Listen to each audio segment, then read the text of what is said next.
점심 식사 맛있게 하셨나요? 저도 지금 잠깐 섰다가 뒤로 물러난 이유가 트름이 팥죽 먹는 표현이 그냥 내 몸에서 반응을 좀 하고 있습니다. 제가 처음 보고받기는 목사님, 메뉴 간단한 것으로 준비했습니다. 팥죽 쓰면 간단합니다. 그래서 그런가 보다 했는데 어제 준비할 때 들어봤더니요, 원성이 자자합니다. 그 새알 하나하나를 만드는데 한 4시간 동안 여러분들이 그걸 만들었다고 그러시는 거예요. 그냥 가만히 앉아서 계속 이것만 하다 보니까는 허리 아프고 못 아프고 한다고. 목사님, 보통 일이 아니에요. 세상에 없는 일을 했습니다. 저한테 그러시더라고요. 그 덕분에 우리는 어떻습니까? 맛있게 잘 먹었죠. 우리 수고하신 분들에서 감사의 박수일까요? 고맙습니다. 감사합니다. 오늘 오후 예배, 구역연합 예배 드리면서 어떤 말씀을 전할까 고민하다가 오늘 본문 누가복음 13장의 이 말씀을 선택을 했습니다. 오늘은 이제 우리가 1년에 하면 52주인데 51번째 주, 이제 한 주 남았습니다. 이 한 해를 마감하기는 한 주 남았는데요.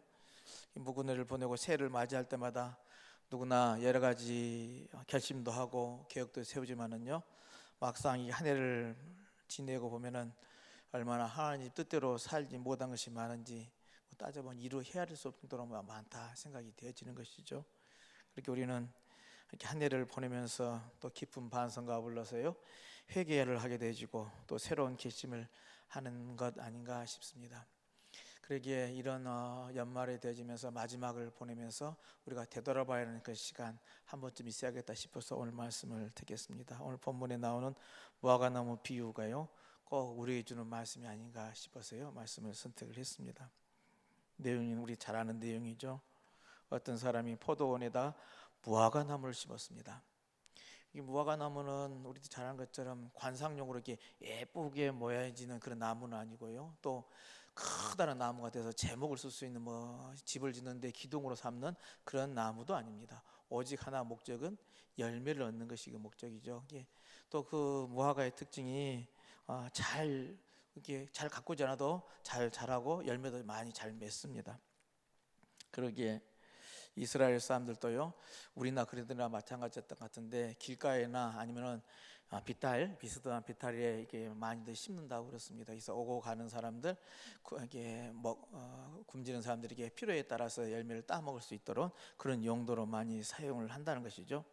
어떻든 열매를 따먹게 하기 위한 목적으로 길가이든 비탈길이든 여유 있는 남는 땅에 심어서 사용하는 것이 오늘 우리들이나 그들이나 거의 비슷한 것 같습니다. 근데 오늘 본문에 나오는 무화과는요, 좀 특별합니다. 특별히 어디다 심었습니까? 비탈길도 길가도 아니로 포도원에다 심었다 했습니다. 이 포도원이라면 포도나무에서 풍성한 포도 열매를 걷는 것이 목적이할 건데 거기에 특별히 무화과를 심었어요. 무화과를 많이 얻고자 하는 그 목적이 아마 있었던 것 같습니다. 근데 3년이 지나도록 열매가 없다는 겁니다. 그러니 주인은 과원지에게 아이고 열매도 안 맺히는 거 찍어버려라 하는 것이 당연지사 아니었겠습니까? 우리들이 여기서 묵상해보자는 것은 목적이라는 것이 있습니다. 뭐든지 다 목적이 있는데요, 아무리 힘이 들고 희생이 크다 할지라도요, 목적이 뚜렷하고요, 거기 귀한 것이란다면 그게 서심없이요, 우리들이 그 좋은 일이다 하면 시작할 수 있는 것이고요, 또 그게 의미 있는 일이다 하면은 얼마든지 투자도 할 수 있는 것 아니겠습니까? 선한 목적이 있다면 그 선한 목적을 이루기 위해서 우리들이 열심을 낼 수가 있다는 겁니다. 근데 그 투자와 희생도 좋지만 투자를 하고 희생을 했는데 그 목적에 걸맞는 결과를 얻지 못한다면은요, 우리가 실망하죠. 낙심하게 되고 피곤하게 되질 것입니다. 반대로 결과가 좋으면은 그 모든 고통, 희생들은 온데간데 없어져 버리고요, 뿌듯함만이 남는 것이죠. 잘했다라는 이런 고생은 온데간데 없어지는 것이 그 목적을 성취했을 때 보는 느낌입니다. 근데 오늘 본문에 나오는 무화과 나무는 열매가 없었으니 주인의 실망이 얼마나 컸겠느냐는 겁니다. 그것도 분명하게 열매를 많이 얻기 위해서 땅 좋은 그리고 포도원에 이 무화과를 심었는데 그 열매도 못 얻게 3년 동안 열매가 없으니 오직 했겠는가 하는 것입니다. 이 비유에서 우리가 깨달아야 할 진리는요, 하나님은 뚜렷한 목적을 가지고요 천지와 만물을 창조하셨다는 사실을 우리가 기억할 필요가 있습니다. 분명한 목적이 있습니다. 이 세상 만물에 대한 그 목적뿐만 아니라요, 오늘 저와 여러분들 우리들 인간에게도요 하나님은 이 생명을 이 땅에 태어나게 하는 목적이 있다는 겁니다. 저 여러분을 이 세상에 보내실 때도요 각 사람에게 뜻을 둬서요 이 땅에 보내신 줄로 믿습니다. 분명한 목적이 있었으니까 이 강진이라는 곳에서 지금 이 모양 이 꼴로 우리가 살고 있는데, 그러함에도 불구하고 거기에도 또한 하나님의 뜻이 있다는 것이죠. 우리가 이 세상에 온 목적이 있는데요, 이것을 깨닫는 것은 굉장히 중요합니다. 내가 왜 살아야 되는지, 왜 이 일을 해야 되는지를 안다면은 목적을 깨닫는 사람은요 자신의 이 사명이 뭔지 알고 살고 있고요 그 의미대로 참 행복한 삶을 살게 되는 것이죠. 근데 그 의미를 모르는 사람, 사명이 무엇인지를 모르고 사는 사람들은요 세월을 허송하게 되는 것이고요 심지어 하나님의 영광을 가리면서요 죄 가운데 살다가 멸망할 수밖에 없더라는 겁니다. 그런데 오늘 본문에 나오는 무화과 나무는요 3년이 지나도록 열매들이 없자요 주인이 찍어 버리라고 합니다. 여기서 3년이라는 연수가 의미가 있는 것이죠. 3년이라는 것은 기다렸다는 것 아니겠습니까? 그냥 보내는 것이 아니라 기다리고 이제나 저제나 열매 맺히기를 바라는 기다림이 있겠습니다. 그리고 인내했다는 뜻입니다. 하나님이 언제든지 그렇게 주인이 심어가지고 열매가 없으면 우리들이 아는 것처럼 무화과 딱 피고 나면은 그 1년생으로 쭉 올라가지고 열매 딱 맺지 않습니까? 근데 이 열매가 없으면 안 맺네?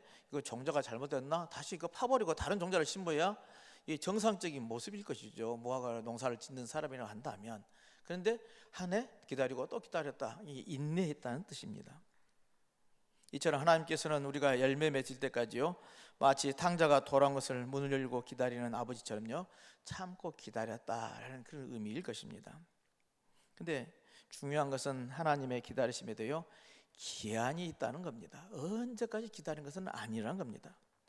하나님의 사랑은 우리들 하나님의 사랑을 얼마나 크냐, 무한하다라고 이야기를 하지만 이 사랑이요 하나님 앞에서 회개하고 돌아오는 사람에게 적용되는 것이지요 회개하지 않고 죄를 짓는 자에게는요 어느 기간은 참으시다가요 때가 되면 무섭게 심판하고 진노하신 분이 하나님이시라는 것이 성경에 수없이 많이 나오는 예가 아니겠습니까? 그다음 우리들이 알아야 할 것은 어떤 경우에 하나님의 심판이 임하게 되는가 우리가 알아야겠죠. 다시 말하면 하나님은 참으심을 만홀히 여길 때라 그랬습니다.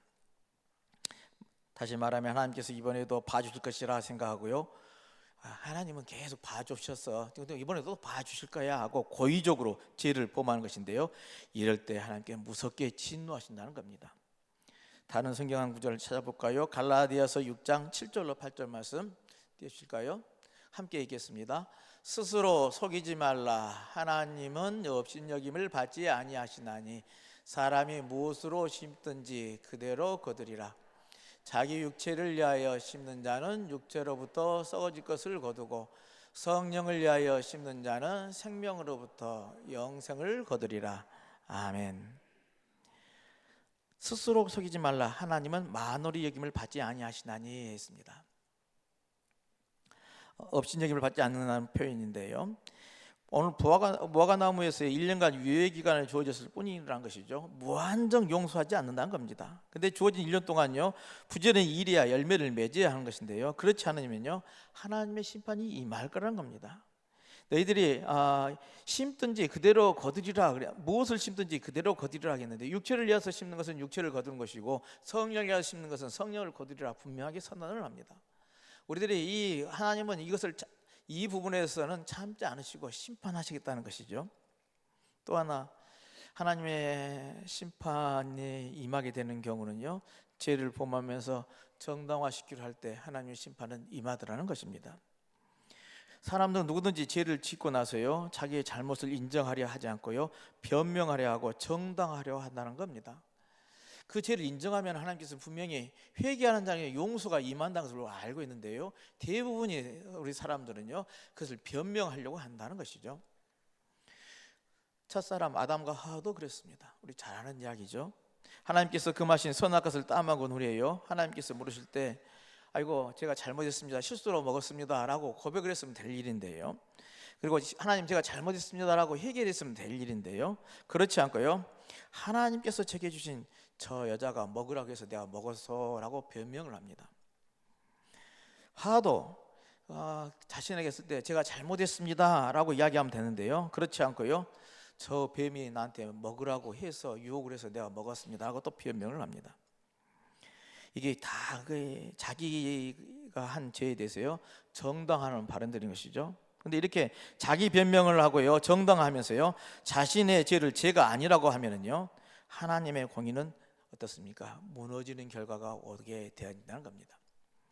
하나님의 공의는 법과 질서를 지키는 것인데요, 그런데 자기 죄를 정당하면은요 하나님의 공의는 무너뜨리는 결과가 되기 때문이라는 것이죠. 오늘 하와의 경우도 그래요. 아담의 경우도 당신이 만든 그 여자가 나를 먹게 해서, 하나님이 잘못한 거 되보잖아요. 이게 변명을 하다 보면 이렇게 되어진 건데, 우리들이 이렇게 자기의 죄를 정당화하려고 한다는 겁니다. 그러기에 우리는 자기 잘못을 솔직히 인정하고요 회개해야 될 줄로 믿습니다. 제가 잘못했습니다, 저의 죄 때문에 그랬습니다 라고 고백을 해야 하는 것이죠. 그래야 오늘 이제 무화과 나무에 임하는 심판을 면하게 될 줄로 압니다. 마태복음 3장 5절 10절에 보면은 거기 세례 요한의 이야기가 나옵니다. 세례 요한이 요단강가에서 이제 세례를 베푸는데요, 많은 사람들이 세례 받으러 오죠. 근데 그 세례를 받으러 오는 그들을 향해서요 엄청난 이제 야단을 칩니다. 독사의 자식들아라고 외칩니다. 누가 너희를 가르쳐서 임박한 진노를 피하려고 하느냐라고 야단을 칩니다. 그러면서 회개에 합당한 열매를 맺으라고 공고를 하죠. 회개에 합당한 열매. 그들의 지은 죄에 대해서 고백하고 용서를 구해야 할 텐데 그러하지 못하고 있는 그들이 지금 이스라엘 백성들이 향한 이 외침이었던 것이죠. 그러면서 이제 그들의 속마음에 대해서 나눴지 합니다. 우리 속으로 아브라함이 우리 조상이라고 생각하지 말라 합니다. 이게 무슨 말이에요? 나는 아브라함의 조상, 나의 조상은 아브라함이고 아브라함의 백성들은 하나님의 백성이라고 이제 인치심을 받았는데 우리는 안전하리라 생각하고 있는데 너희들 그런 생각하지 말라는 겁니다. 그래서 내가 너에게 이르노니 하나님의 능히 이 돌들로도 아브라함의 자손이 되게 하시리라. 이미 도끼가 나무 불에 놓였으니 좋은 열매를 맺지 아니하는 나무마다 찍혀 불에 던주리라 라고 선포를 합니다. 그런 것이죠. 무엇인가 버림받는다는 것은 비참합니다. 인간의 생명은 소중한 것이지만은요, 노아 시대의 사람들 보면은 그들이 하나님을 떠나고 끝없이 하나님이 회개하고 돌아오는 노아의 집에서 듣지 않고 지약을 범할 때요, 하나님께서는 모든 이 악한 행실을 보시고 사람으로부터 육축에 기는 것까지 공중의 새까지 모두 썰어버릴 생각하면서 이제 노아의 홍수라는 심판을 이 인류에게 내린 것 아니겠습니까? 아무리 천하를 호령하는 사람이라 할지라도요, 하나님이 고독하시면 한 줌의 흙이 될 뿐인 것이죠. 우리는 하나님의 심판을 받기 전에 회개해야 될 줄로 믿습니다. 그런데 오늘 본문의 7절에요 과원직에게 이르시되 내가 3년을 와서 이 무화과의 실과를 구하되 얻지 못하니 찍어버리라. 어찌 땅만 버리느냐, 이게 하는 말씀을 합니다. 근데 거기에 대답하여서요 거기 과원직이 하는 말이 중요한 말을 하죠.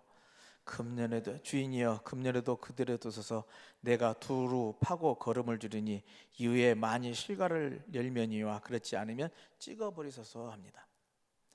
지킬 수밖에 없었던 무화과 나무를 위해서요 1년만 참아달라고 간청을 하죠. 1년만 봐달라.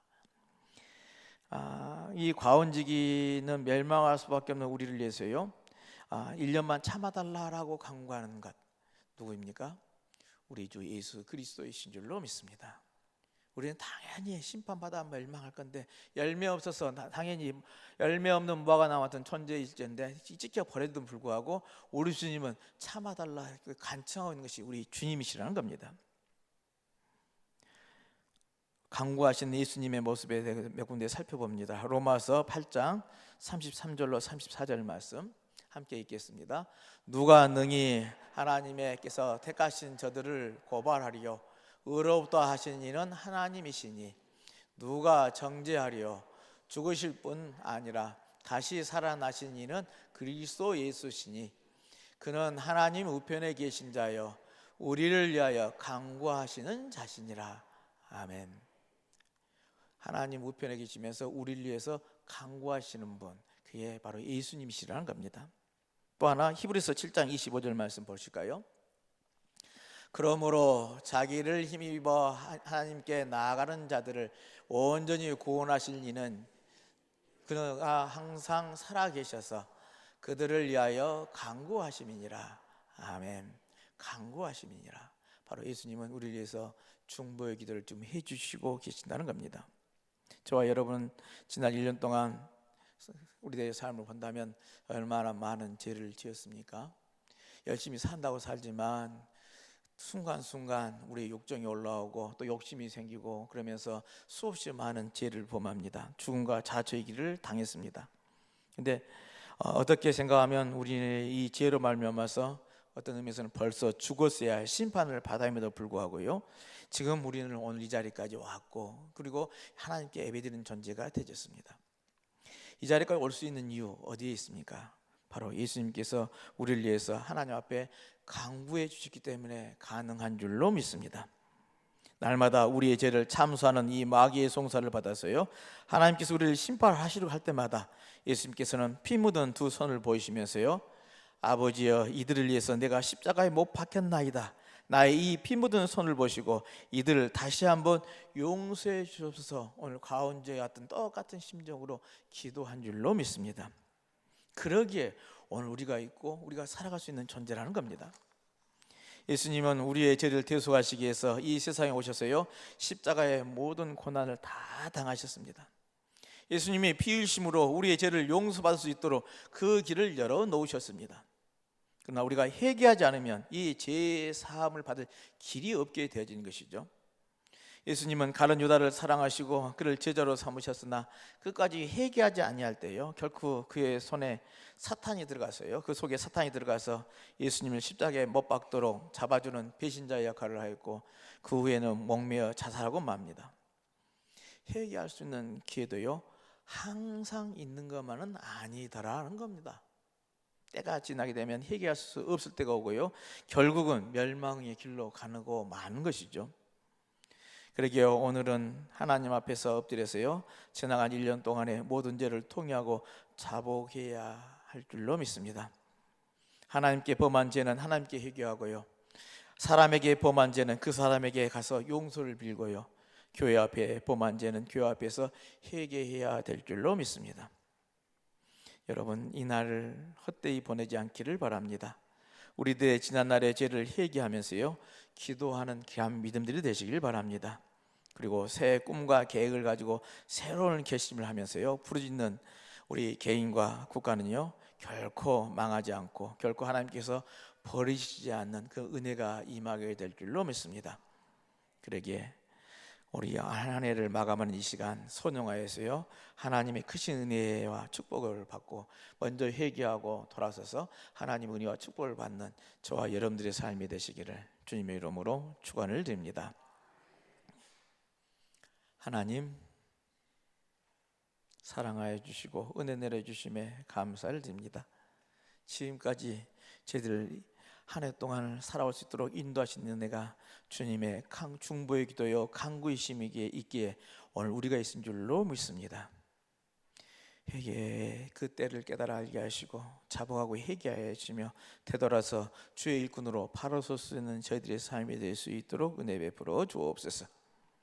저희 죄를 회개하는 저희들의 죄를 용서해 주시고 새 계획과 새 꿈을 위해 간구할 때 우리 하나님 들어주시고 응답하여 주옵소서. 주의 은총 가운데 형통한 믿음의 삶을 살아갈 수 있도록 은혜 베풀어 주옵소서. 예수 그리스도 이름으로 기도하옵나이다. 아멘.